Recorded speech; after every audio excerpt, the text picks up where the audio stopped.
आरक्षण क्या जाति के आधार पर मिलता है? आरक्षण क्षेत्र के आधार पर भी मिलता है। आप जाके देखो, जम्मू कश्मीर में आरक्षण क्षेत्र के आधार पर मिलता है। आप जाके देखो, हिमाचल में आरक्षण क्षेत्र के आधार पर मिलता है। आप जाके देखो, उत्तराखंड में आरक्षण क्षेत्र के आधार पर मिलता है। कौन कहता है जाति के आधार पर मिलता है? आरक्षण उनको मिलता है जो पीछे रह गए हैं, जिनका प्रतित्व कम है।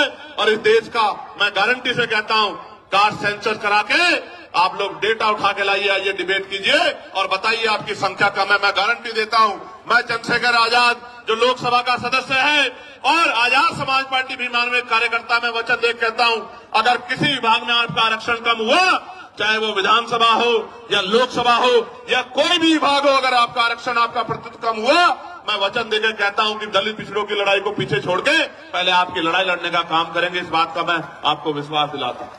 मैं संविधान को मानने वाला व्यक्ति हूं, न्यायप्रिय व्यक्ति हूं, इसलिए आपसे कह रहा हूं। तो मगर सच का सामना तो करना ही पड़ेगा। इस देश में अगर आरक्षण आया सबसे पहले तो 1902 में आया, जिसको छत्रपति साहू जी महाराज ने लागू किया, किसी और ने लागू नहीं किया। कुर्मी वंश के छत्रपति साहू जी महाराज ने लागू किया। उससे पहले तमाम न्यायप्रिय लोगों पे था अवसर, उन्होंने लागू नहीं।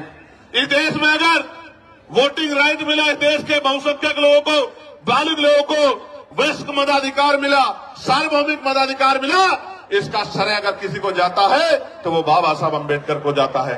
आपको इतिहास पढ़ना चाहिए। 1919 से पहले इस देश में बहुत कम परसेंट लोग वोट करते थे। मॉन्टेगो चैनफोर्ड सुधार समिति बनी और सुधार समिति ने नए पैमाने तय किए कि वोट देने का अधिकार उनको मिले जो जमींदार हैं, जो भूमि जिनके पास बड़ी संख्या में है, जो लगान देते हैं, जो टैक्स देते हैं, जो बहुत पढ़े लिखे हैं, जो पूंजीपति हैं, जिन पे व्यापार है।